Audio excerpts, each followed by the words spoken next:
Boa tarde, senhoras e senhores. Estamos aqui para mais um episódio do Contabilidade no Ar, o podcast que tem por objetivo manter você informado. Se você gosta desse mundo corporativo, finanças, contabilidade, esse mundo empresarial, é aqui que você deve ficar. Estou aqui com meu amigo de bancada, Jefferson Barbosa. Tudo bem? Tá, Alexandre Ferretti. Só alegria, querido? Só alegria. Vamos lá, vamos falar sobre Série A, Série B, Cara, Série C. eu tô sem envergadura moral pra falar de futebol.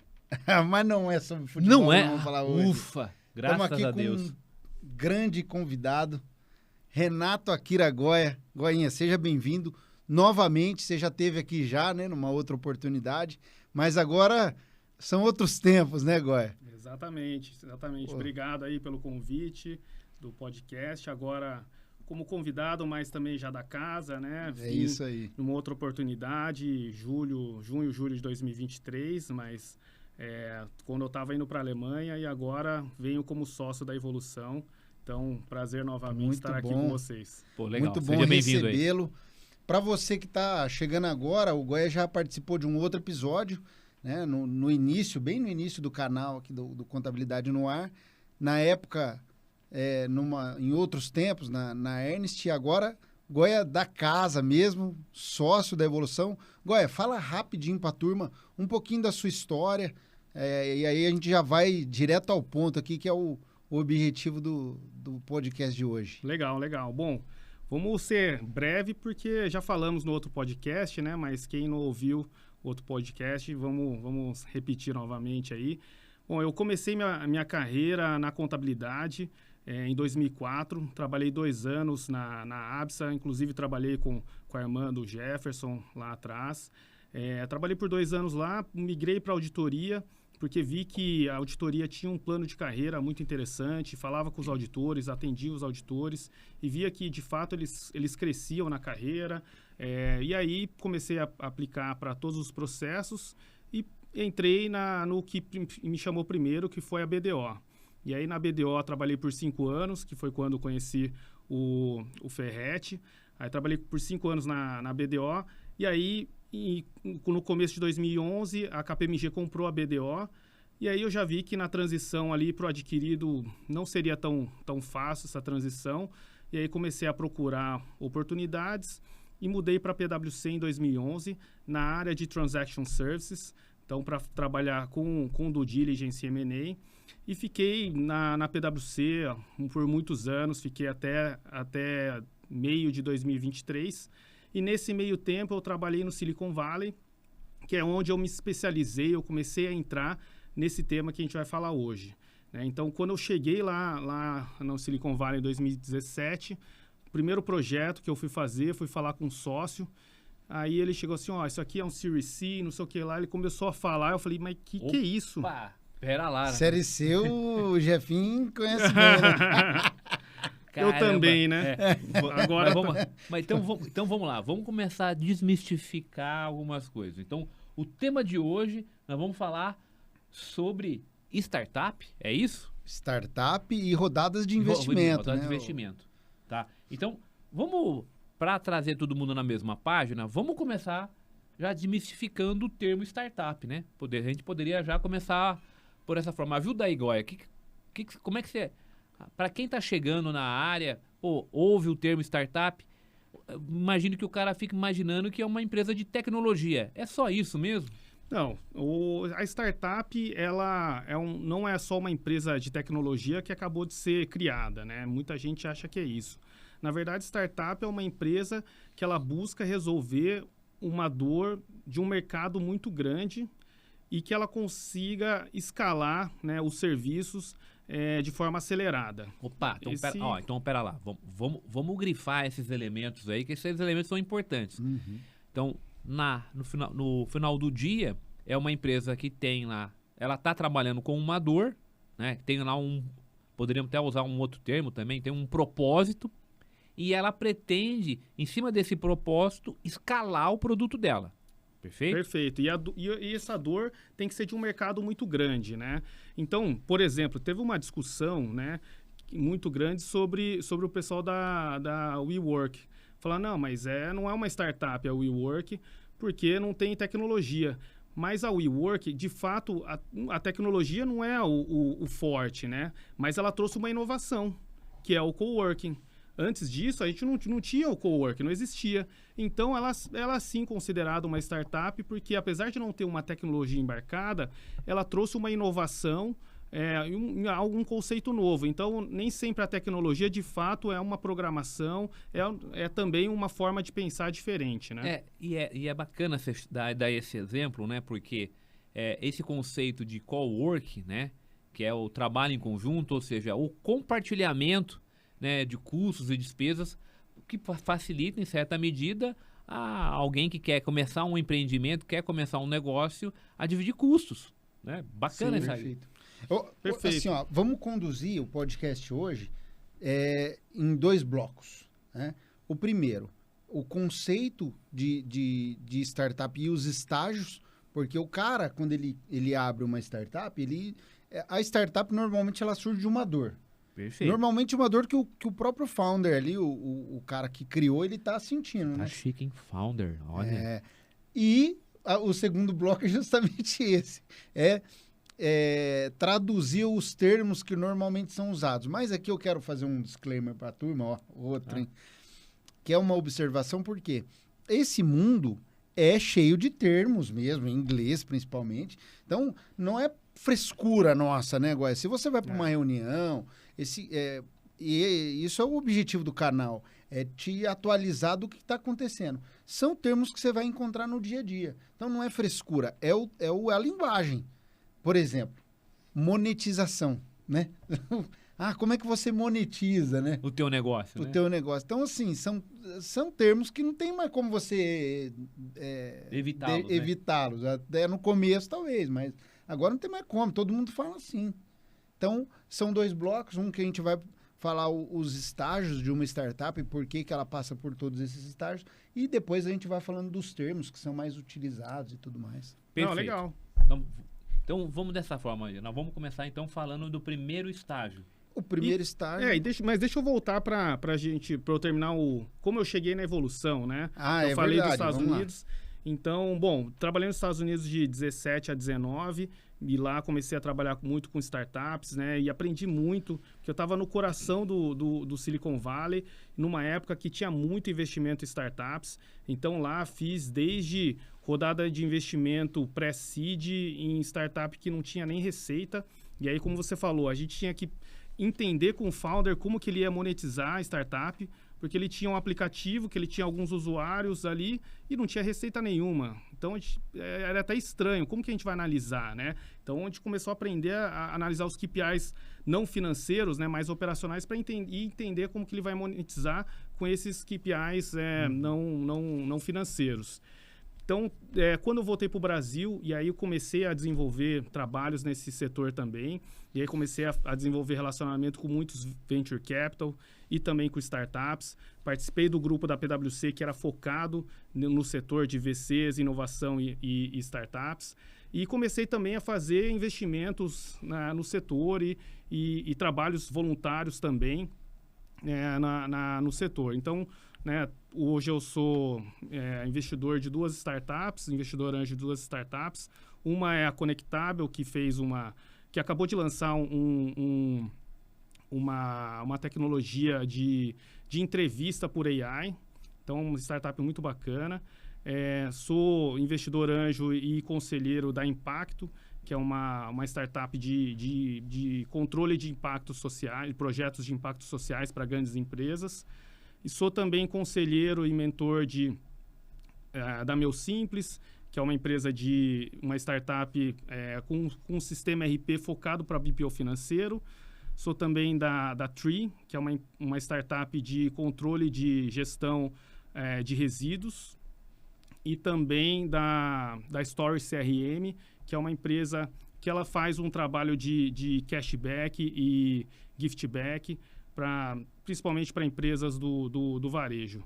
E sou cotista também de um Venture Builder, que a gente vai falar também um pouco de Venture Builder, como que funciona.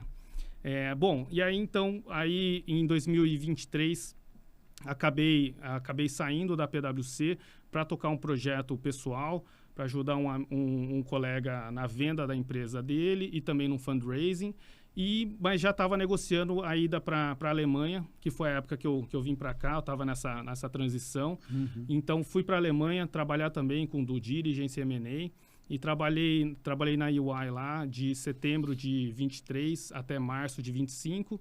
E aí, quando eu saí da UI, eu queria uma experiência na indústria, lá na Europa também.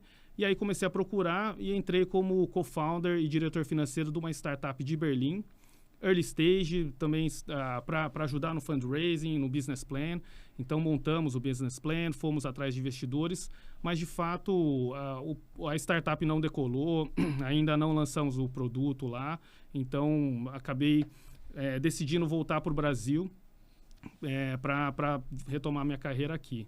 E aí, encontrei com o Ferretti no shopping. Ele falou, e aí, Góes, você tá de férias aí? Eu falei, não, voltei pro Brasil de vez. Ele falou, pô, vai lá no escritório, então vamos conversar, né? E aí, por isso que deu casamento aí com a evolução. Legal demais. Legal. Seja bem-vindo aí. Nós estamos muito felizes de ter você no time. Eu tenho certeza, Góes, que você vai trazer ali, com a sua experiência,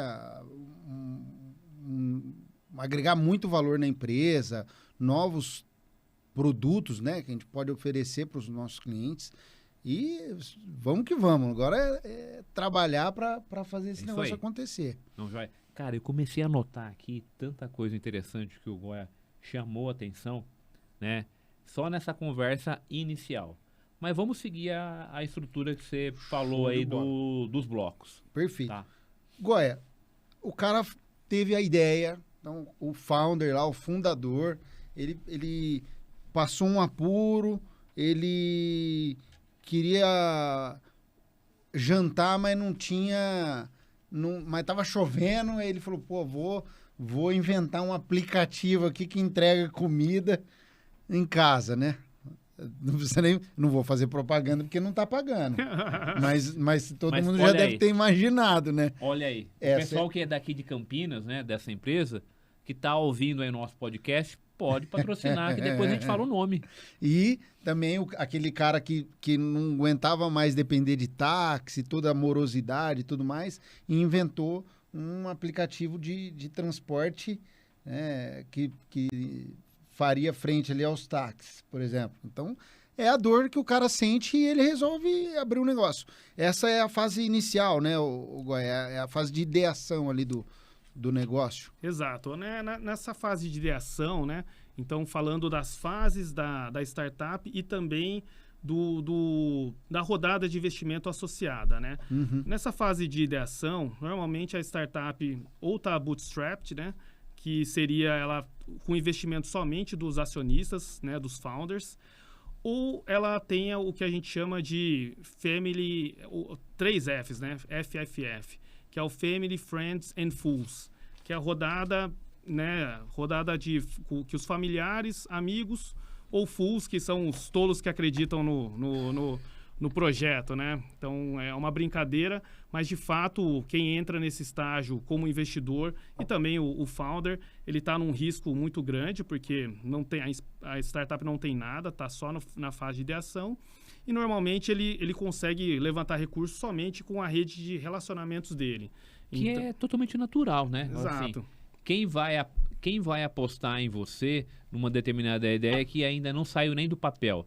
É quem te conhece. Quem te conhece sabe da sua categoria no negócio ali, o seu conhecimento. Porque o cara pode né? até acreditar na ideia, né? Porém, será que aquela ideia é uma ideia viável? Então, estamos falando de uma coisa, assim, olhando a característica, totalmente natural ser só a gente ali que está próximo. Feliz o pessoal que acreditou no Google lá no começo, né? Os caras lá na garagem, lá, fazendo com uma baita de uma ideia de organizar as informações do mundo inteiro, né? Não, Tem umas que não vão dar certo e outras que vão, né? Com certeza, né? No final do dia, a gente só conhece as histórias de sucesso. As histórias de insucesso a gente conhece de grandes corporações, né? Que se estabeleceram e depois caíram, Sim, né? mas o tanto de startup que começa e não vai para frente, o famoso Vale da Morte, né? É, Que eles chamam no setor, né? De fato, poucas passam desse Vale da Morte, porque é muito difícil, né? Levantar recursos para uma empresa, para um PowerPoint, né? Então, é muito difícil. E nesse estágio também existem muito investimentos de aceleradoras, né? E programas de fomento. Hoje o governo tem muitos programas de fomento, que são né, cheques sem diluição. Então, é de fato a fundo perdido. Para fomentar o investimento em tecnologia no Brasil. Então, existe bastante. E as aceleradoras também que ajudam as empresas a crescerem. E nessa rodada de Family and Friends Round, a gente vê muitos investimentos de antigos empregadores. Então, imagina um cara, um jovem que estava trabalhando numa empresa, um cara bom, tem uma ideia legal, e aí o dono da empresa, ele fala, mas esse cara... Aí o cara fala, não, tô saindo, vou montar minha startup e tal. O cara fala, mas o que você vai fazer? Vou fazer isso. O cara falou, legal, sua ideia é boa. Aí o cara já conhece, fala, o cara é inteligente, né? Se essa tecnologia tem um fit aqui com o meu negócio, com a minha empresa. Então, tem muitos, né? Hoje em dia, a gente vê muito comum os ex-empregadores, né, dos founders das startups investirem, seriam um dos primeiros investidores nas startups. Como investidor anjo. Como investidor anjo, nesse estágio bem inicial. Beleza. E aí, como que funciona a formalização? Nesse estágio, normalmente, ele entra no contrato social. Ou é um contrato de gaveta, porque não tem formalização. Então, normalmente entra no contrato social mesmo, o cara vai lá, distribui ali, e os cheques aí são muito pequenos, né? 8 mil a 20 mil, 25 mil, mas um valor, cheques bastante pequenos, porque né, a empresa ainda nem precisa investir em marketing, é só, de fato, investir no MVP. Opa, então vamos lá. Apareceu um termo aí, uma sigla, MVP. O MVP, ele tá ligado com agora uma próxima etapa, que é a validação, né? Porque até então o cara tem uma ideia, só que ele precisa de grana. Ele pode ter um dinheiro ali, mas vai sustentar ele quanto tempo, né? Porque ele precisa de pagar programador, pagar, às vezes, aluguel. O custo fixo, eu imagino que na maioria das vezes é baixo, né? Na maioria das startups, mas ele precisa ali desenvolver esse produto. Aí chega o MVP, né? Exato.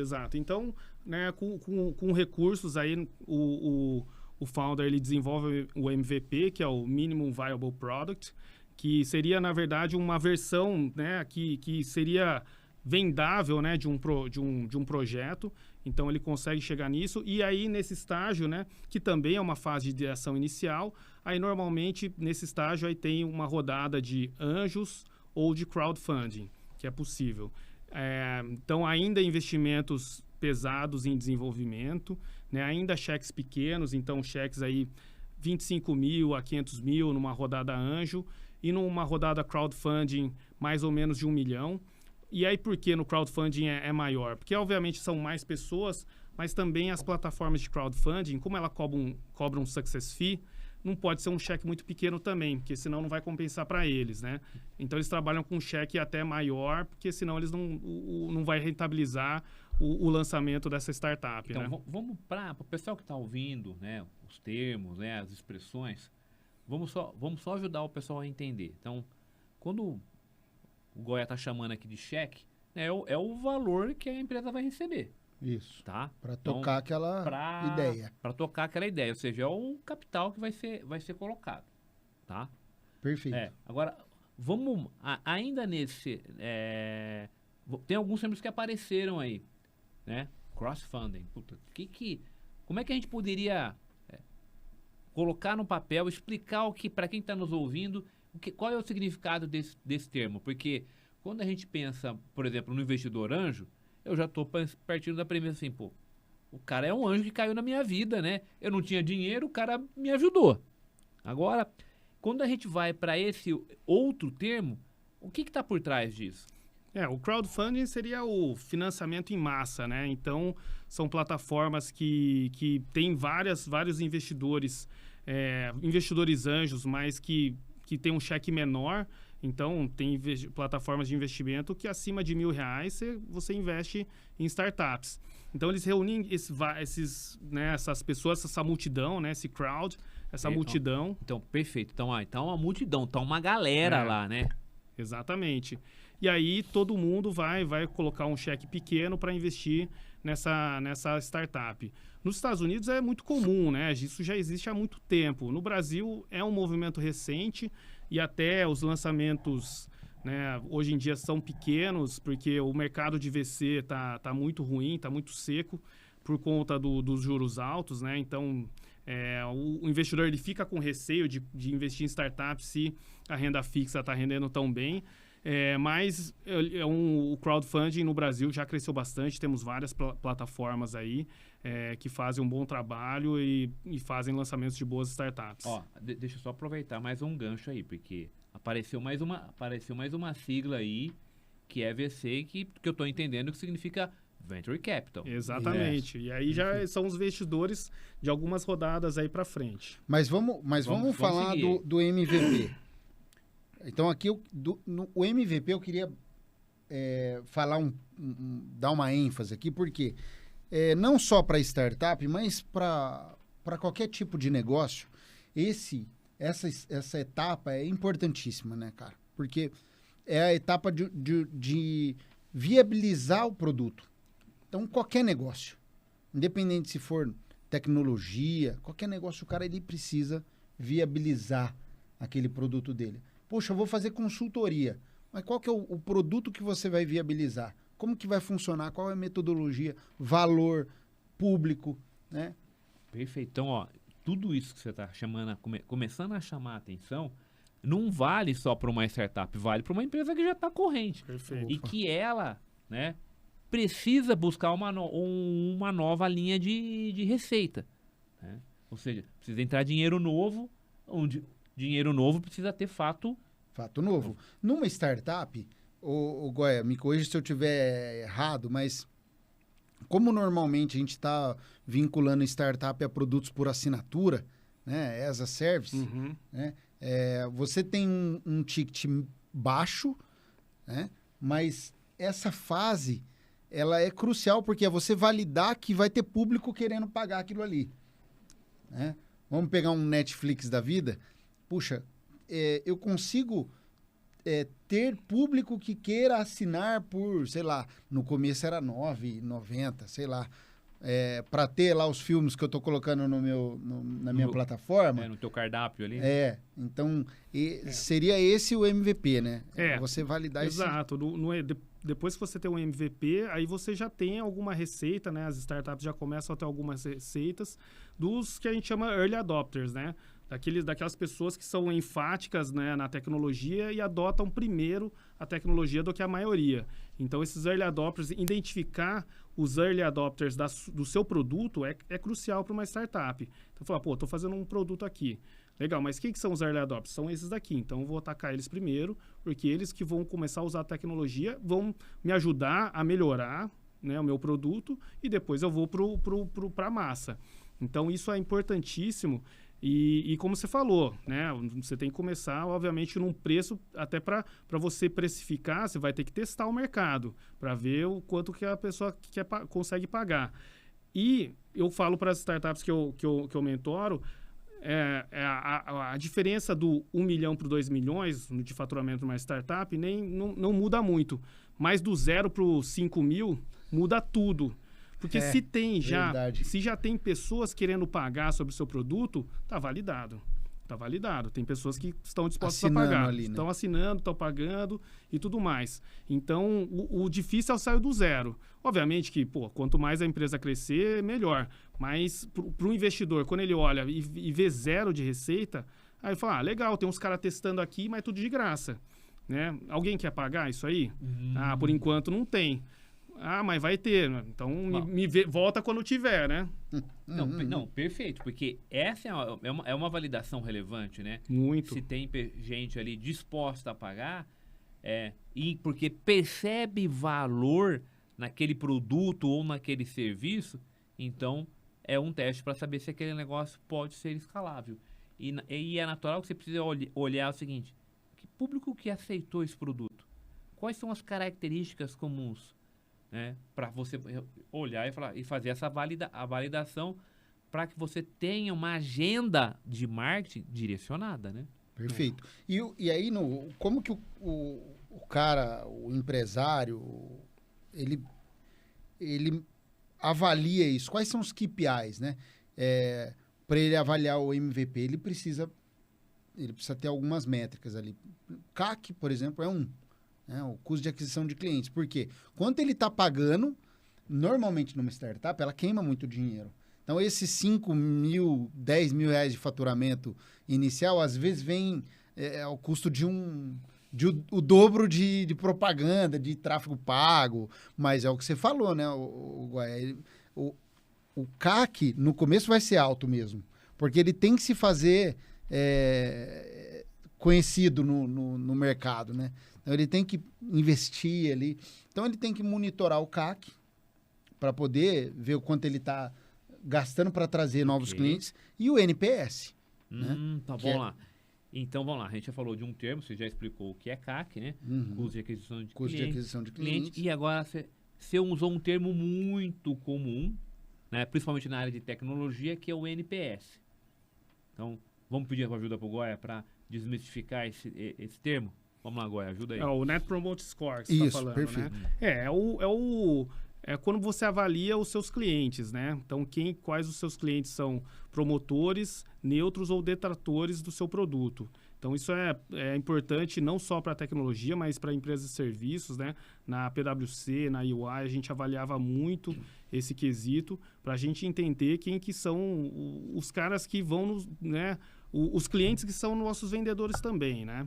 E aí eles vão promover nosso produto, nossa marca. Então, perfeito. Percebe o seguinte, ó. Uma startup, qualquer negócio, precisa ter uma estratégia de marketing.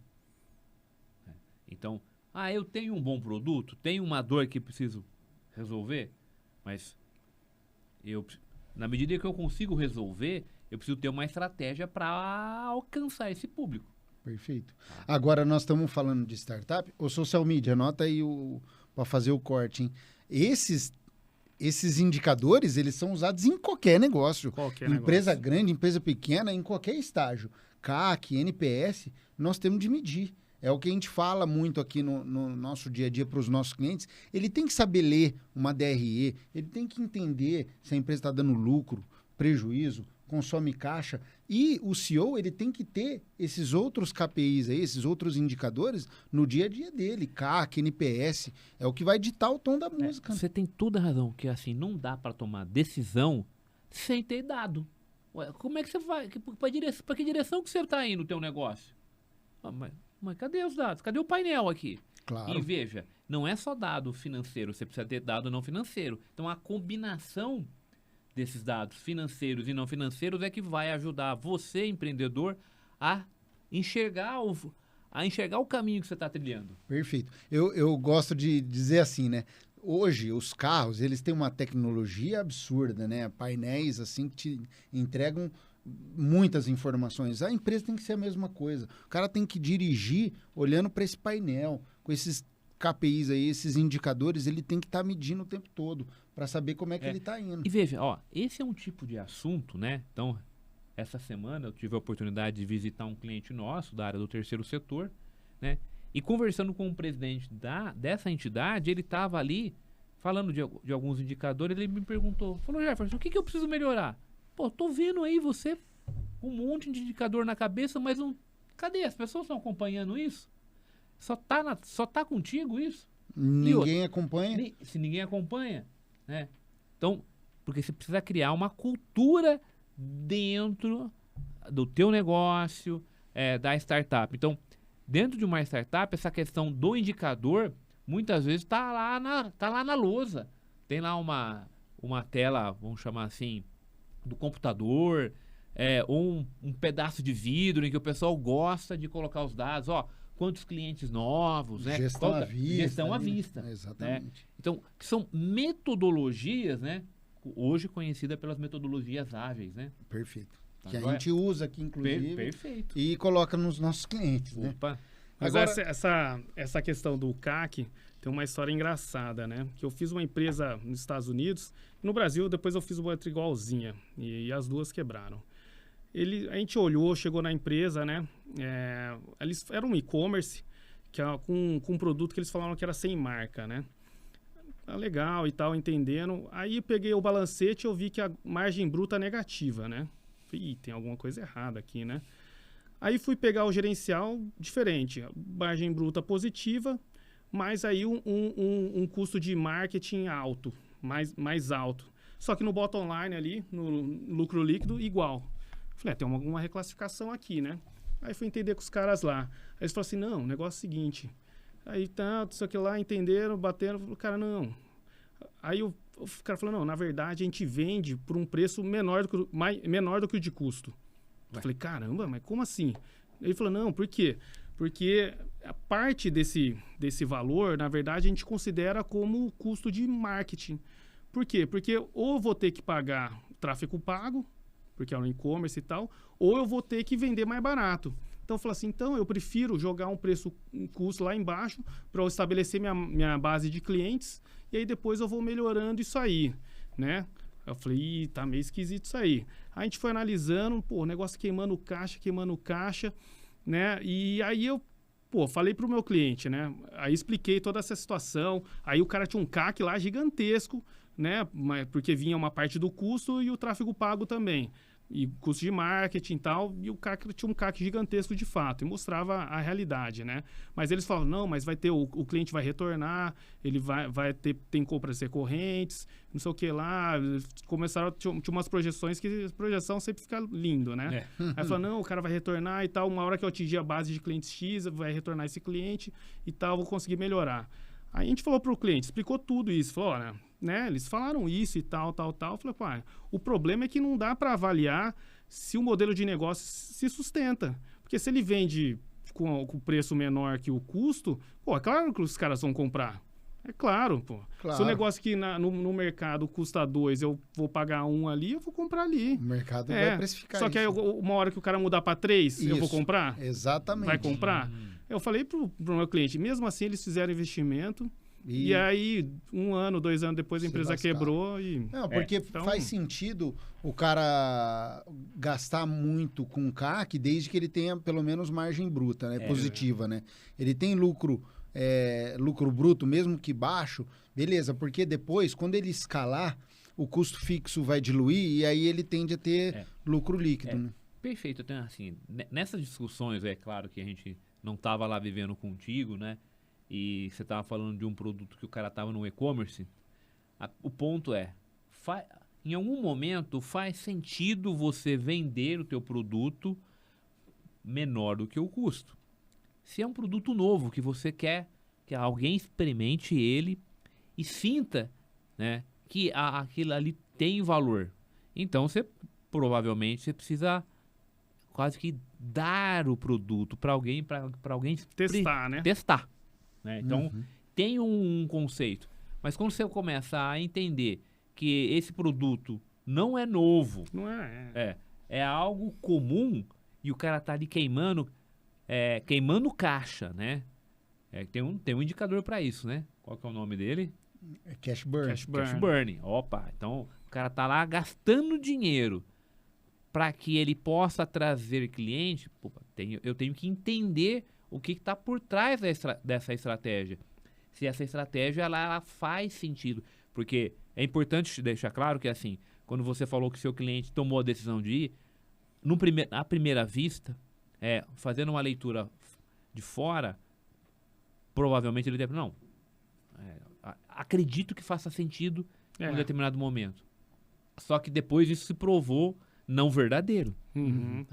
Então, esse tipo de sensibilidade, né, o empreendedor precisa ter. E você sabe que tem essa estratégia já em empresas mais consolidadas, que é o tal do dumping, né? Que é você vender abaixo do custo para matar o seu concorrente, né? Mas aí é uma estratégia que tem que ser muito calculada, né? Porque senão você pode estar levando sua empresa para o buraco também. Perfeito, inclusive assim. É crime, né? É crime, se ficar bem... Se ficar caracterizado, né? É crime. Bom, e só para concluir, né, a rodada Anjo Crowdfunding, aí a modalidade, como funciona, né? Então, aí nesse estágio já é mútuo conversível em ações. Então, é um instrumento híbrido entre dívida e equity, né? E aí ele entra com mútuo, que ele se converte no Series A ou no M&A, ou em um prazo, 2 anos, 3 anos. Então, tem algumas questões de conversão, ou o cara que quiser sair, aí tem antes dessa conversão, ele tem uma remuneração, né? Normalmente aí Selic, algo do gênero. Então, isso é interessante você começar a comentar aí que existe uma busca por capital, mas via um mútuo, né? Que é um empréstimo, né? Mas que ele pode ser conversível em ações, né? O que é legal de olhar para isso? Porque isso faz parte de uma estrutura de capital. Então, quando alguém decide te emprestar dinheiro por uma taxa de juros, em certa medida, ele ainda tem dúvida se você tem capacidade de entregar lucro. Tá? E é uma proteção também para o investidor, porque ele não tá no contrato social. Então, é uma proteção também para o investidor para, né, caso dê algum problema ali, ele não está no contrato social, ele tá na dívida, né? Então, o Goiás, vamos lá, na prática, o Anjo, ele faz um contrato de mútuo, uma taxa de juros ali normalmente menor, né, do que de mercado, senão o cara vai no banco, apesar de que nesse estágio ele não tem crédito ainda, né? Mas aí depois de qual que é o exit ali, ou a decisão por converter em ações? A conversão, em quanto tempo? Para os anjos, a conversão normalmente é no Series A. E aí ele pode fazer, normalmente ele faz a saída nesse momento também. Então, ou um prazo de 2 a 3 anos. E aí esse prazo vai ser na estimativa que vai acontecer o Series A. Então, o cara fala, em 3 anos acho que vai acontecer o Series A, então é o prazo da conversão, mas tem esse gatilho também de um Series A ou um M&A, se a empresa for vendida. Então, mas assim, o negócio é o seguinte, ou startup, ela decola ou ela morre. Então, normalmente, o cara não recebe em dinheiro. Normalmente, não. A não ser que o cara queira recomprar. Então, já aconteceu uma situação de que o cara fala assim, imagina que eu sou um venture capital, e aí eu vou fazer um investimento, e aí eu falo assim, mas eu não quero ser sócio daquele cara lá, porque ele mexe com os negócios ali que eu não quero. Então, você recompra ele, porque eu não quero ser sócio dele. Eu quero investir em você, mas eu quero que você recompre ele. Aí o cara recebe em dinheiro. Mas, normalmente, a startup morre, e aí o cara a startup não tem dinheiro para pagar ninguém, não vai pagar esse mútuo, ou ela consegue decolar, consegue outros investimentos e aí converte e remunera todo mundo, ou entra como sócio no estatuto, né? Agora, nessa segunda, no Series A, o dinheiro normalmente vai para o caixa, né? Pode acontecer os dois. Pode ter saída de anjos e também, mas a maioria do recurso é para a empresa. A grande maioria. Porque o espírito da empresa que está começando, a busca pelo dinheiro, não é para remunerar quem teve a ideia no primeiro momento, mas é para trazer dinheiro para que ela possa, de fato, escalar o negócio. Se consolidar, veja, né? A escalada é algo que custa, porque você precisa investir em marketing, talvez mudar um pouco a plataforma sua de tecnologia, né, que está ali posta, ela precisa ir para um outro nível para permitir que ela seja escalável. Então, normalmente o dinheiro é usado com esse propósito. Sim, perfeito. E aí a gente vai para uma fase, para uma próxima fase, que é a atração. Exato. Que aí é o negócio realmente tracionar, crescer. É nessa fase que já consolida, a empresa já se consolida? Ainda não. Nessa próxima estágio, que é o estágio de tração, eles começam a, de fato, aumentar vendas, mas ainda existe muito investimento em P&D, né? Em pesquisa e desenvolvimento, porque o produto ainda está em desenvolvimento. mas aí já começa a ter também algum investimento em marketing, em vendas, para começar a escalar as vendas. E aí esse é o estágio que a gente chama de pré-seed ou seed. E aí sim, começa a entrar os venture capitals, os VCs, que a gente falou um pouco anteriormente, já com cheques maiores entre 300 a 2 milhões, 2 milhões e meio. Tem pré-seed de 5 milhões, tem cheques maiores. Mas normalmente fica ali entre 500 e 2 milhões, 2 milhões e meio. O formato ainda é em mútuo conversível, em ações. E aí, normalmente, os VCs, eles ficam... a saída deles é no Series B ou Series C, um dos dois.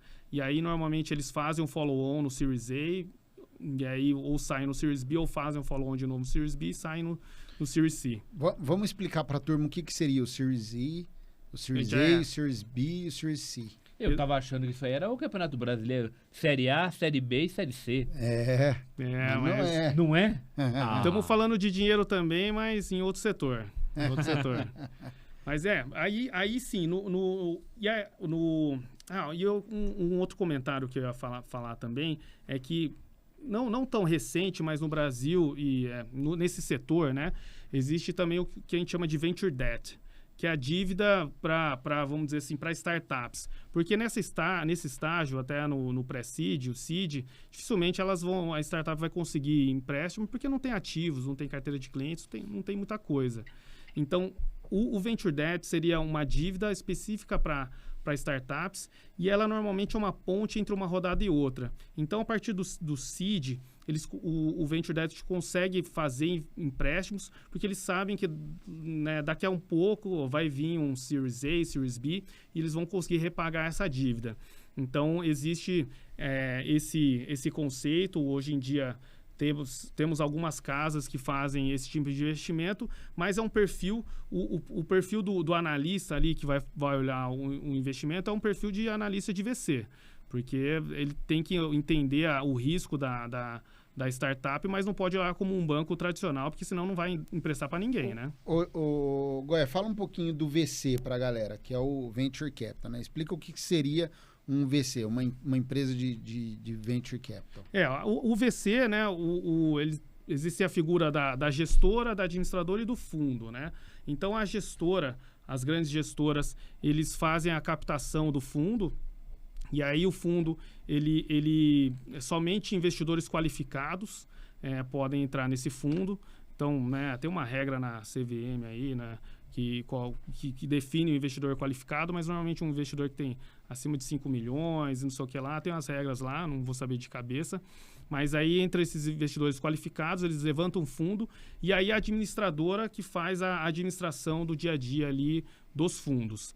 E aí esses fundos, eles têm normalmente uma tese, e aí ele vai estabelecer as regras do fundo. Vou investir cheques de X a X, startups em tal estágio, de tal setor, e ele levanta toda a tese do fundo. Opa, então vamos lá. Um fundo, quando ele tem uma tese, do jeito que você está explicando, a tese dele ela pode estar diversificada, seja no tamanho do investimento que ele quer fazer, né, ou que ele quer criar ali a sua cesta de investimento, né, seja no setor, né, e também poderia estar mais ligada ao quê? Como é que a gente pode... Tem alguma outra característica que a gente poderia determinar para esse tipo de fundo? Normalmente é o estágio, tamanho do cheque, valuation, aí o tipo de produto, né? Então, se é SaaS B2B, SaaS B2C, né? Então, e também aí o setor. Às vezes existem fundos GovTech, por exemplo, que, empresas que prestam serviço para governo, fundos que são focados em startups e ESG. Então, aí o setor aí começa a nichar mais também. Mas tem fundos que são mais genéricos. Não, gosto de startup B2B. Tem bastante também que gostam de investir em fintech ou em empresas retail tech. Então, eles começam a nichar nos setores ali, aí que começa a ter ser mais específico e nichar mais. Legal. E aí nós vamos para uma próxima etapa. Então, nós tivemos ali a primeira etapa que é da ideia, a segunda etapa da validação, começa então a ter uma etapa mais de tração, onde começa a entrar o dinheiro ali da Venture Capital, e aí tem uma próxima etapa que é a escala, é onde o cara fala assim, pô, agora meu negócio está funcionando, o produto está validado, é a etapa que ele precisa crescer. É isso, Goiás? Como Isso que funciona mesmo. em relação aos investidores? Ali que rola as maiores captações? Isso, a partir do Series A, aí começam as maiores captações, e aí sim, é uma fase de escala, de consolidar o produto no mercado. Ainda existe investimentos na tecnologia, mas mais em customização para alguns clientes, customização para alguns setores, investimento em user experience, né? Então, ele vai aquele refino do produto, da plataforma, da tecnologia, e já começa também um investimento em governança, e controles financeiros. Por quê? Porque aí a empresa está começando a se preparar para um Series C, para um M&A, ou pensando lá na frente num IPO. Né? Então, Perfeito. ali, a partir do Series C, começa já um investimento em governança, em tecnologia. E aí, no Series A, ainda, né, muitos venture capitals investem nesse estágio. A partir do Series B, mais private equities que começam a investir nesse estágio. Cheques maiores, que a gente falou, normalmente acima de 10 milhões, né, de reais.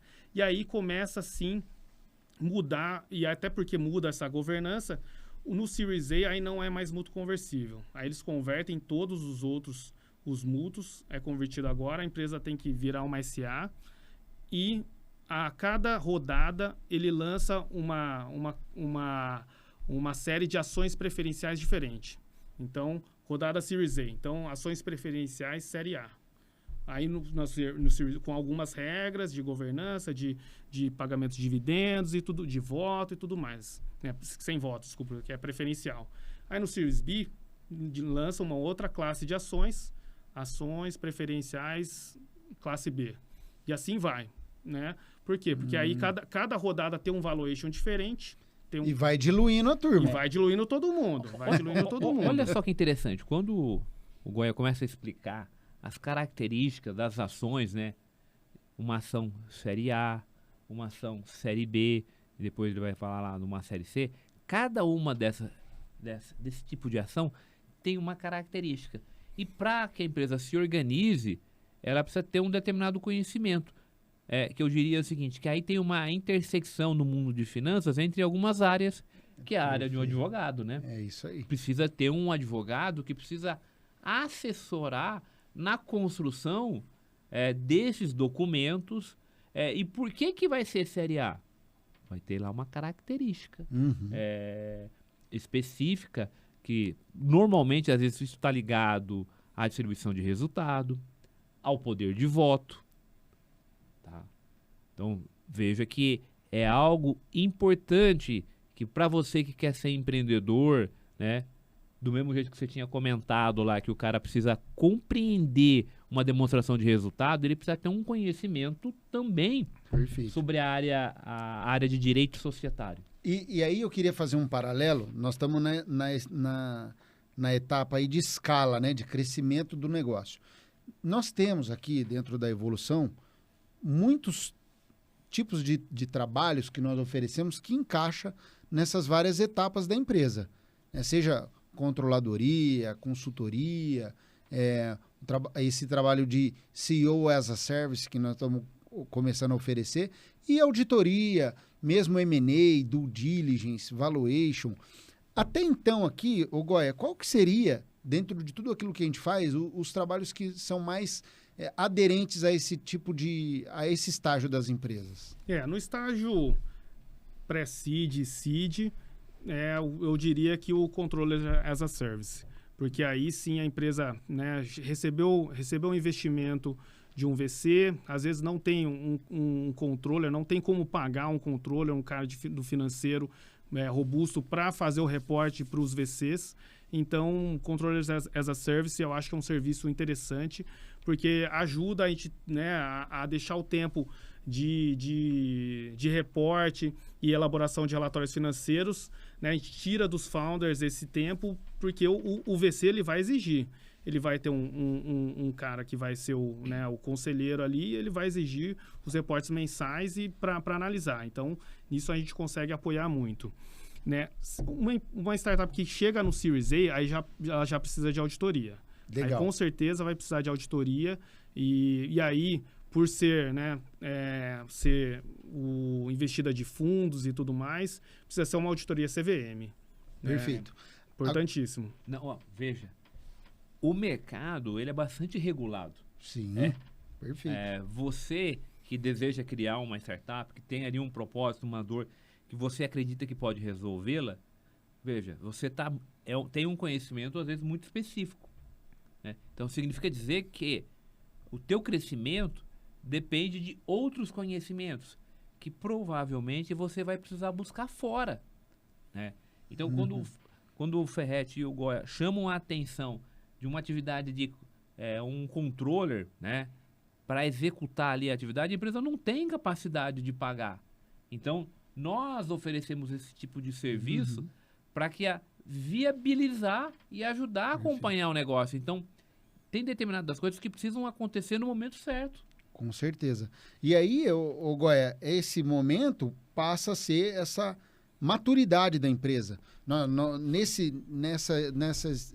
estágio de escala, ela começa a ser exigida ali de um grau de controladoria. Sim. Ela precisa ter o balanço dela bem feito, provavelmente já vai para o lucro real, né? Mesmo que não tenha tanto faturamento ainda, mas o cara já começa a ser exigido ali de entregar informações porque tem fundo na jogada, tem venture capital. Só que aí o cara passa a rodada A, B, C, ele começa a entrar num grau de maturidade, que é o que você falou que exige já um grau de governança maior, uma auditoria. Mas a maturidade, como que seria esse estágio da empresa? Normalmente a maturidade ela começa a entrar a partir do Series B, C em diante, né? E a partir do Series C, a gente já pode começar a ver unicórnios. Os unicórnios podem surgir nesse estágio, porque ele começa a ter, de fato valuations maiores, se é uma startup que, obviamente, tem um mercado grande e está crescendo rápido. Mas por que o unicórnio tem asinha, chifrinho e voa? O unicórnio O que é um unicórnio? o unicórnio é uma startup que tem um valuation de acima de $1 bilhão. Esse é o unicórnio. Por que unicórnio? Você já viu? Não, nunca vi. Então, o unicórnio antigamente era bem raro, mas agora já tem... Tem um monte. Agora tinha até que mudar o nome do bicho, né? Porque o unicórnio já ficou... Mas começa a aparecer um monte de empresa com um potencial. Eu diria que bom, né? Sim. Que bom, porque no final do dia são empresas que estão fazendo negócios, gerando emprego, né? Mas olha que legal. Distribuindo, fala assim, uma parte daquilo que ela ganha para todas as partes interessadas. Olha aqui que o Goya falou. O unicórnio, ele surge num momento ali em que a empresa está entre a fase de escala e maturidade. Não é uma empresa que nasceu agora. Só que tem um monte de gente. Não, eu tenho um unicórnio na mão. E tem um PPT na mão. Não tem nenhuma empresa rodando direito. Nem desenvolveu o MVP e o cara... Não, porque eu tenho um unicórnio. Não, tem de tudo, né, bicho? Sim, eu tava nessa reunião que eu fui do grupo do Jean lá. Subiu no palco um cara para falar que achei... E, de fato, né? Ele falou, não, muitas vezes a empresa acha que ela tem um projeto, né? Mas ela, na verdade, tem um sonho e um PPT. Eu falei, na verdade, às vezes é muito bom que ela tem um PPT. Às vezes ela só tem o sonho, né? Só tem o sonho. Cara, nem o PPT ele não se deu o trabalho de fazer ainda. Não dá, né? Por quê? Porque o cara não sabe como vender. Ele tem ali só dor, sabe que precisa resolver, mas como? Eu tenho uma dor, queria fazer uma viagem interplanetária. Mas é viável? Ainda não, né? Tem que falar com o Musk. Mas... E aí, nesse estágio, às vezes, a empresa começa a crescer tanto, né? Que é difícil ter um M&A e às vezes é difícil também, o mercado não está favorável à IPO. Então ela começa a ficar tão grande que vira um problema. E porque ela precisa ainda captar, precisa ainda investir, está queimando caixa, mas ela já ficou muito grande para um M&A, os caras, ninguém consegue mais comprar tudo 100% ali. Porque o valuation ficou muito alto. Então vamos lá. Isso é legal se chamar a atenção para a gente pensar o seguinte, ó. Então, ó, a empresa que era uma startup que tinha 0 de faturamento, começou a faturar 5 mil, opa, ela cresceu, está faturando 10 mil ao mês, agora aí ela chega vamos pensar aqui, vamos tentar qualificar. Chegou em 10 milhões de faturamento ao mês, né? Uma determinada rentabilidade. Então, existe dentro do mercado uma visão de quando essa empresa já ficou grande demais para ser adquirida, e o desafio dela conseguir encontrar uma oportunidade de abrir o capital? Quando ela já vira unicórnio, se no setor dela, nos competidores dela, não tem um cara que é muito maior que ela, já fica difícil. Difícil alguém conseguir comprar. Aí a saída, o exit aí, a realização do investimento dos investidores é só via IPO. Então já começa a complicar. De fato, né? Mas tem setores que, existem vários unicórnios, mas existem uns gigantes, né?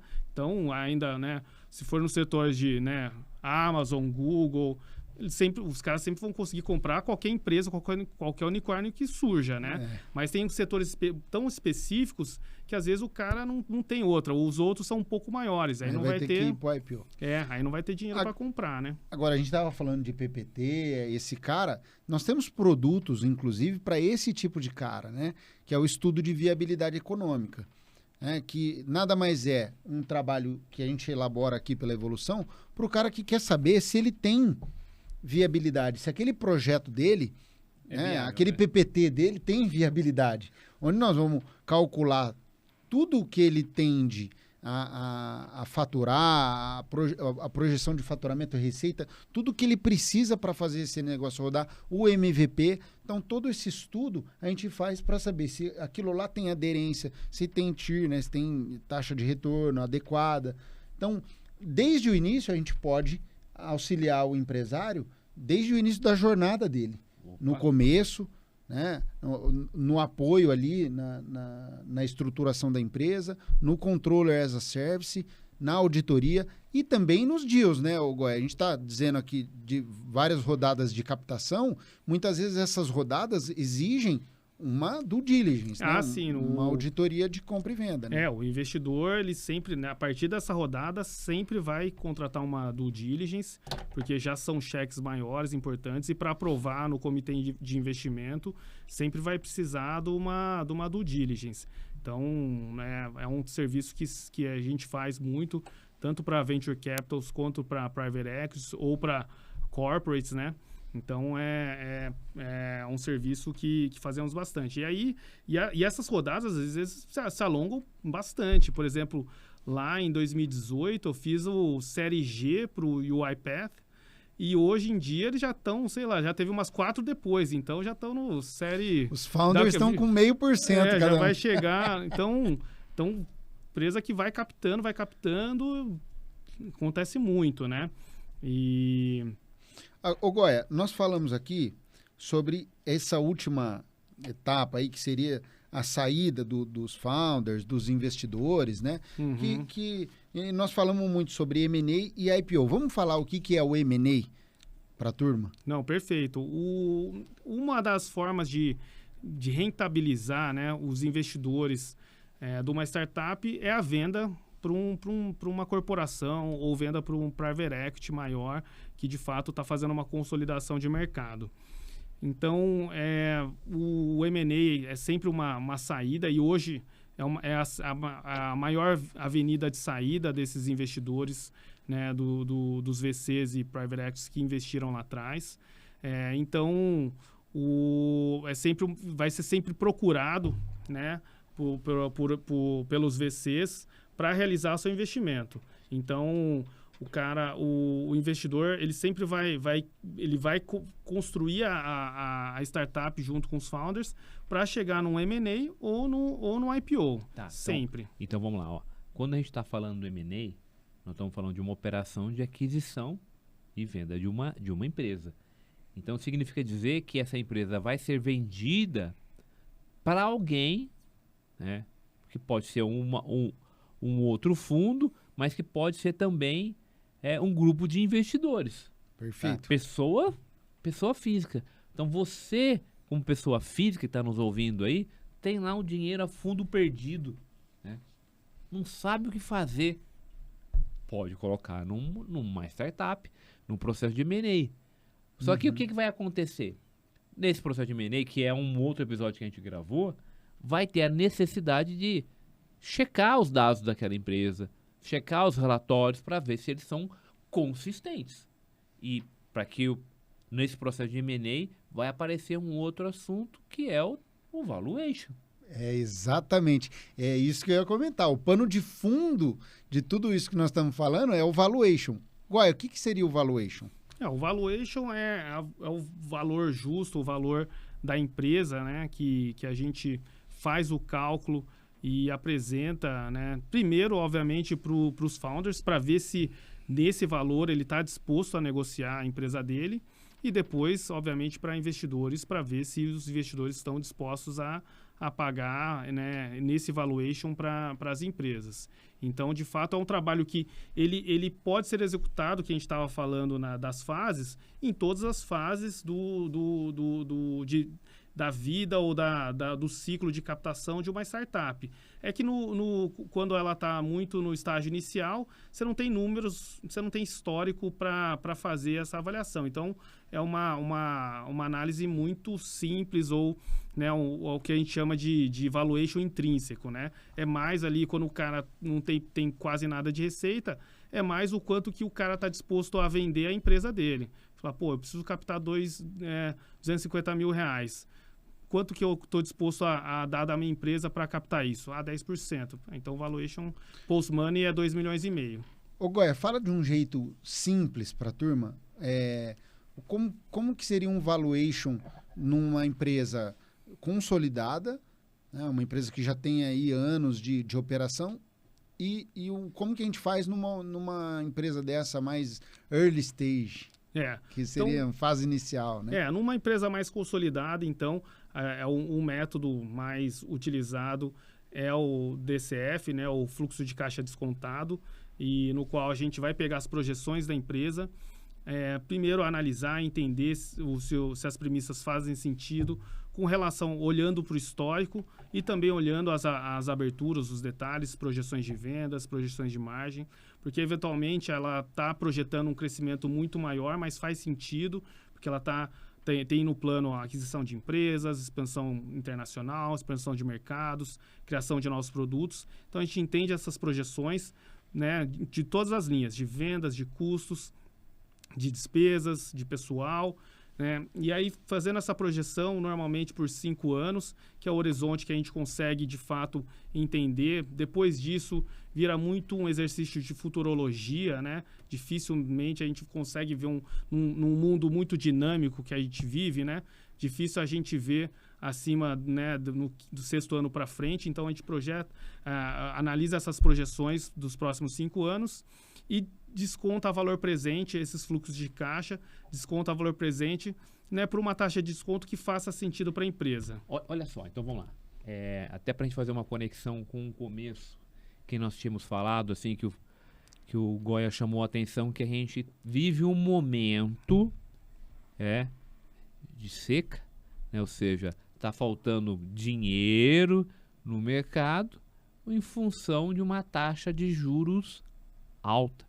Porque, afinal de contas, se eu tenho um determinado recurso e ponho lá no banco, em título público, que me paga 15% de rentabilidade, teoricamente sem risco nenhum, então é melhor deixar o dinheiro lá. E por esta razão, né, a gente tem aí o valuation, que é calculado por essa metodologia, o fluxo de caixa descontado, né? Ou seja, a palavra desconto aí considera o quê? Uma taxa. E a taxa, vamos falar assim, de referência, né, né? No Brasil, que a Selic tá alta, Tá né? alta. Ela tá alta. Então, se você põe ali este elemento como uma referência, vai demorar para você ter uma rentabilidade, ou aquela rentabilidade que você imagina quando traz aqui no valor, na linha do tempo para a data de hoje, ela é pequena. Por isso que acaba sendo uma janela ruim para negócios, porque o governo ele acaba concorrendo com as empresas no valuation, porque é mais fácil você deixar o dinheiro lá parado. Perfeito. Então, veja só. Então, são as forças da economia. Da economia, assim. Então, não é o propósito aqui dessa discussão de hoje, mas é só para que quem está nos ouvindo compreenda o porquê que o Goiás chamou a atenção que a gente está num período de seca.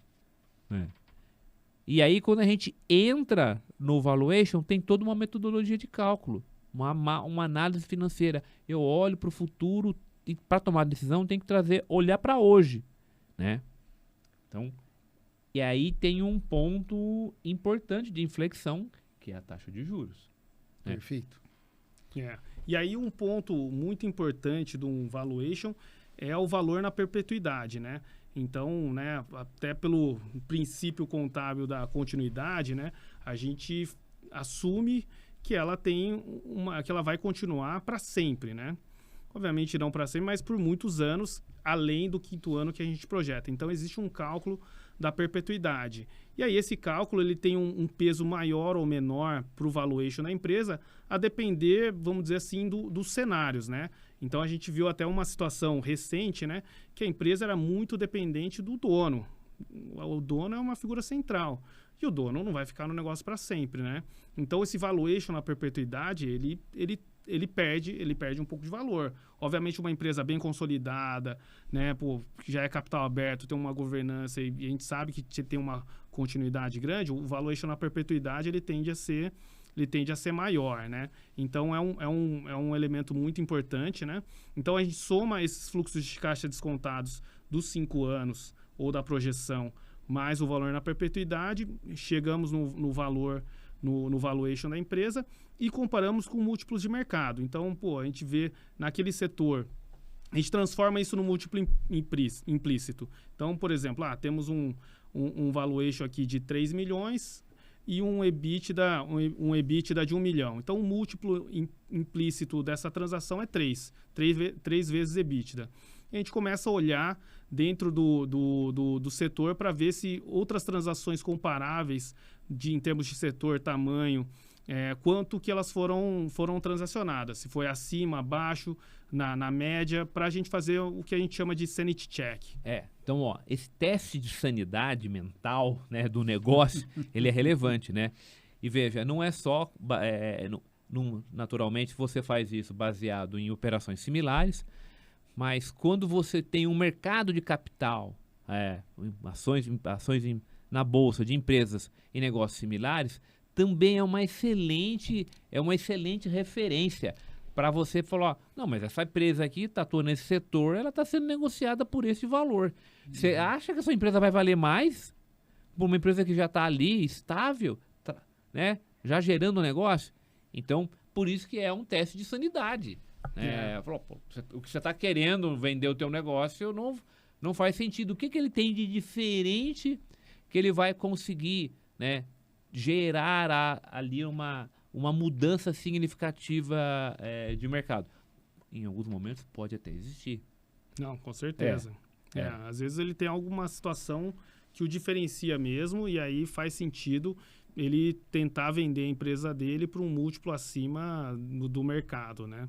Ou das transações similares. De fato, acontece bastante. Ô Goiás, nós tínhamos falado nesse último estágio do IPO. Vamos falar um pouquinho mais sobre o IPO. O que é o IPO?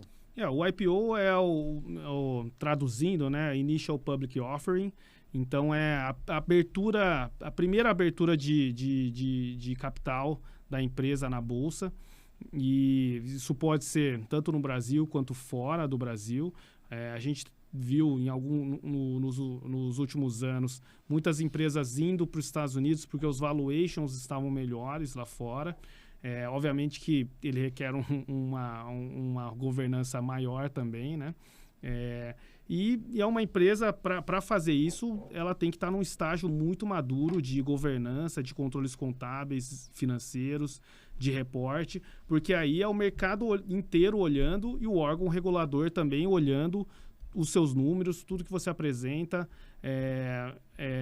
Então, de fato, existe uma preparação muito grande das empresas para chegar nesse estágio, mas obviamente uma forma... É a forma ideal para os investidores, todos esses investidores startups, realizarem os seus investimentos, né, via IPO. Olha só que interessante, até para a gente ir olhando para a forma como, por exemplo, os Estados Unidos, né, é sempre usado como uma referência, porque é um mercado mais ativo, né? Tem mais de 8 mil empresas sendo negociadas. E veja o termo que eles se referem lá. É uma empresa pública, não no sentido de uma empresa do governo, tal, que a gente olha para cá. É uma empresa pública porque ela tem que prestar contas para todo mundo, né? Então, quando o Goiás falou, o cara, quando decide fazer isso, tem que ter uma maturidade, porque ele vai ter que compartilhar, vai ter vários sócios, né? Aí vai ter uma multidão de sócios. E nessas decisões, tanto de M&A, né, quanto de IPO, dependendo da forma como a gente vai fazer o IPO, né, em um determinado momento, se você faz o M&A no sentido da saída do venture capital, né, ou de algum acionista, que vai entrar um outro acionista, então o dinheiro está indo para alguém que teve a ideia, né? Então, quando você está pensando ali no IPO, né, precisa entender o seguinte, é um IPO de saída, então existe uma estrutura, vai ser uma emissão primária, vai ser uma emissão de ação secundária, então tem alguns termos dentro da operação de IPO que também precisam ser consideradas dentro desse objetivo, né? Sim, sim. E nesse tema que você falou do mercado nos Estados Unidos ser muito maior, é engraçado que você que é da auditoria, você vai entender, né? Lá no escritório no Vale do Silício, meus colegas da auditoria, eles sempre reclamavam porque 100% das empresas lá de auditoria era alto risco, high risk, todas. Por quê? Porque ou elas já eram de capital aberto ou elas estavam no processo de IPO, tinham a intenção. Então, todas eram high risk. Os caras falam, pô, tem que testar tudo. É uma startup aqui, não tem quase nada, só que os caras estão com plano de IPO e tal, e vira high risk. Aí os caras, pô... olha só que interessante, né? Veja, que quando a gente entra nesse mercado de uma empresa pública no sentido de prestar contas para todo mundo, existe um risco maior para todo mundo. Para o prestador de serviço, que pode ser ali um advogado, que pode ser um contador, né, o auditor, né? Todo mundo tem um risco maior de exposição, né? Porque você precisa fazer bem feito o seu trabalho para minimizar problemas. Então, é legal você chamar a atenção nesse aspecto, porque para quem está chegando e olhando, falou assim, que quer procurar uma profissão, veja, o mercado de capitais, no Brasil, na minha visão, ele tem uma possibilidade de crescimento fantástica, né? E, consequentemente, risco está atrelado a uma palavra chamada retorno. Perfeito. E retorno, nós estamos falando aqui que essas pessoas que vão estar envolvidas nesse processo serão bem remuneradas. Porque se eu tenho mais risco, tenho mais responsabilidade, eu preciso me preparar melhor, eu preciso executar um serviço melhor para todo mundo se sentir confortável. Então, tem espaço, eu diria assim, eu costumo dizer que para a juventude que está chegando, cruzem os dedos para que esse mercado de capitais no Brasil ele cresça. Perfeito. Porque vai gerar oportunidade de trabalho para todos. E aí também para crescer tem muito da mentalidade, né? O americano desde criança, né, ver os pais investindo em ações e não sei o que lá. Exatamente. E no Brasil não temos essa cultura, né? Já é Aí, ó, de vou- berço, né? De berço. Então, mas vamos lá. Eu vou aproveitar o gancho, vou voltar só num outro assunto. O porquê que a gente não investe em ações? Ué, se eu posso colocar o dinheiro num título do governo que vai me pagar 15% ao ano sem eu fazer nada, ou seja, vou ser um rentista aí, então eu não tenho estímulo. Então, vejam a importância de a gente fazer uma correlação com outro assunto na economia, na taxa de juros. Então, se as pessoas precisam ser incentivadas a buscar uma renda variável. Perfeito. E aí tudo tá relacionado, né? Porque a seca do IPO, a seca do M&A, ela também traz a seca no VC. Por quê? Porque o cara, ele fala, pô, tem bons projetos aqui, tenho até fundos captados, mas qual que é o horizonte da saída? O cara não vê um IPO nos últimos 3 anos, 3, 4 anos. Não vou fazer isso.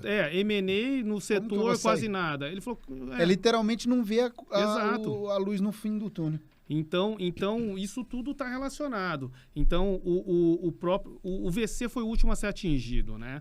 Primeiro veio a seca no IPO, aí o IPO impacta o M&A, porque também no M&A muitas vezes a saída é o IPO.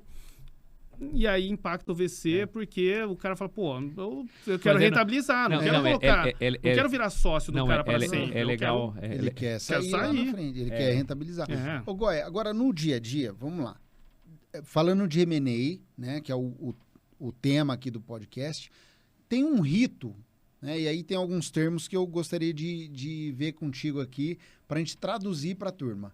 Né? Quem está entrando agora, saber como é que é e quem já sabe um pouquinho, entender os termos, né? O M&A, o cara, quando ele quer trazer um investidor ali, ele tem que, obviamente, tentar ir atrás de um valuation, contratar uma empresa para fazer um valuation, mas tem alguns documentos que ele pode levar para o investidor, né? O teaser, um memorando. O primeiro é o blind teaser, né? Mas aí tem que... Olá, blind teaser. Pessoal que tá aí, que tá nos acompanhando, anotem aí. Porque num processo estruturado que a empresa vai ter um assessor, o primeiro é o blind teaser. Por quê? Porque ele vai mandar para potenciais compradores e investidores informações da empresa sem revelar o nome. Então vai falar, ó, tem uma empresa no setor X, fundada há mais de uma década, receita em torno de tanto, uma rentabilidade de tanto, né? Busca um investidor minoritário ou busca vender controle, ele dá um panorama para eu distribuir. Então, eu como assessor, eu vou distribuir para alguns investidores que eu acho que faz sentido e se o cara aí quiser, de fato, receber mais informações, assina um NDA, Non-Disclosure Agreement. Opa, tá lá. O NDA outro documento.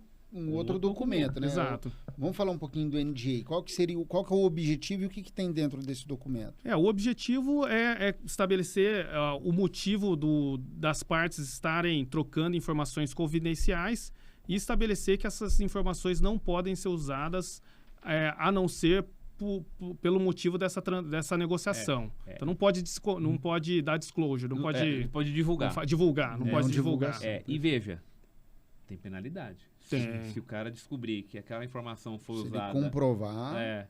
de maneira inadequada... E infelizmente, né, Ferretti, a gente viu recente, né? Muitas transações, muitas diligências, muitas negociações que é meio que uma espionagem industrial. Você começa a perceber que o cara fala, não, eu quero comprar essa empresa e tal, mas você fala, pô, mas o cara não tem bala na agulha para comprar. Você começa a falar, puta, não faz muito sentido. Aí o cara pede no escopo e fala assim, não, eu quero que você me detalhe aqui, ó, o Bill of Material dos principais produtos ali, porque eu quero saber a composição do custo item por item. Você começa tá querendo muita informação, né, bicho? E aí você vê, teve um caso ali Aí a gente viu, analisou a empresa, o cara pediu todos esses detalhes mais operacionais, abertura do custo no detalhe, do Bill of Material, não sei o que lá. Cara, e a empresa redonda, sem endividamento, rentabilidade boa e tal. Apresentamos relatório de due diligence. Aí o cara, legal, tal. Mas acho que eu não vou comprar, não. Aí eu falei, pô, mas para a empresa não tem problema nenhum, pô. Na diligência, você vai para a diligência, se você não compra, você tem problema. Se não tem problema, você ajusta a oferta, né? Você ajusta o valuation, ajusta a oferta e faz uma nova oferta. Então, olha que interessante. É o preço. Você está pagando, o cara está usando de uma estratégia, né? Pagando por um terceiro executar um trabalho, né? Seja uma firma que vai realizar, uma firma de consultoria que vai realizar ali a diligência, vai levantar dados. Esses dados que você acabou de falar, do Bill of Material, que é a lista de materiais, né? São dados relevantes para poder se avaliar se faz sentido ou não o negócio, entender ali uma margem de lucratividade. Mas o cara pagou para você, criou ali um namoro só para ter uma informação privilegiada. E ele não pagou barato não, né? É caro, pagou caro. Trabalhos caros, São né? trabalhos caros. E muitas vezes, aí a empresa, obviamente o vendedor toma alguns cuidados e quando ela começa a sentir que o negócio é estranho, muitas vezes ela não abre nome de clientes nem de fornecedores. Então ela pega ali o relatório de faturamento por cliente, coloca cliente 1, cliente 2, cliente 3. É melhor. Você quer analisar a margem, tal, concentração, tá aqui, ó. Mas não vou te falar meus clientes. Fornecedores também. Cara, não vou te abrir os nomes dos meus fornecedores também, não. E aí coloca lá, fornecedor 1, fornecedor 2 e tal, porque ela já sabe que, falou, pô, se não der casamento, o cara vai ter muita informação sobre a minha empresa, né? Muita informação. Ô Goya, feito isso, entra numa fase mais avançada que aí exige uma assinatura de um pré-contrato ali, um MOU, né? Alguma coisa nesse sentido. Né? Aí tem o MOU ou LOI, né? Que seria o memorando de entendimentos ou carta de intenções, né? Então, esse é uma oferta, uma primeira oferta, normalmente não vinculante, né? Ou non-binding, como fala-se em inglês, e estabelecendo os termos gerais da transação, sujeito normalmente a uma diligência. Então ele fala, olha, considerando essas premissas, pretende pagar tanto, dessa forma, parte vai ficar retida, não sei o que lá, e sujeito a uma diligência, né? Então, normalmente, isso vem pré-diligência e também não é vinculante. Então, as duas partes podem sair da mesa a qualquer momento. Perfeito. Então, nós falamos do MOU ou LOI, que é o memorando de intenções, né? Memorando de entendimento ou carta de intenções, Perfeito. Né? E aí isso vem meio que no rebote disso já tem uma due diligence, né? O cara quer saber se não tem sujeira debaixo do tapete. Essa due diligence tem várias aberturas, né? Penso que seria... nós já fizemos um podcast sobre isso, né? Aí um pouco antes, até para falar de todos os termos nesse ciclo aí do M&A, depois do NDA, aí normalmente é enviado, além das informações mais detalhadas, é enviado também um Information Memorandum, né? Que é uma apresentação mais extensa da empresa, com o histórico da empresa, histórico dos acionistas, dos diretores, descrição dos produtos, uma projeção resumida, né, números históricos resumidos. Então, tem apresentado esse documento também pro investidor fazer aí a primeira análise. Mas aí o Information Memorandum já é um documento depois de assinado o NDA. Depois de assinado o NDA. Ou seja, é um documento que tem uma abertura muito maior, já aí sim, para realmente ver se o comprador tem interesse, né? Para ele conhecer mesmo a empresa, os números e conseguir seguir para fazer uma oferta não vinculante. Feito isso, aí o último documento seria ali o contrato de compra e venda mesmo, o SPA, né? Aí, entre due diligence e SPA, vai ter uma nova rodada de negociações, né? Pode-se fazer uma atualização do LOI, do MOU, ou só uma discussão na mesa mesmo, para ajustar pós-diligência. Então, falou, olha, seu valuation ou, né, seus números históricos mostraram um EBITDA de 3 milhões, mas aqui, ó, o pessoal Tem aqui... ajuste. O ajustado aqui é 3, é 2,5. Então, aí tem um ajuste de valuation com base na diligência. Então, tem uma nova negociação que pode gerar um documento, né, atualizado. E aí, eventualmente, até uma oferta vinculante antes do SPA. Mas, normalmente, é o que você falou. Entra, faz a discussão. Acertou? Então, beleza. Manda o draft do SPA. Ô, Goya, em ambos os momentos aí, o cara precisa estar muito bem assessorado, porque senão Muito.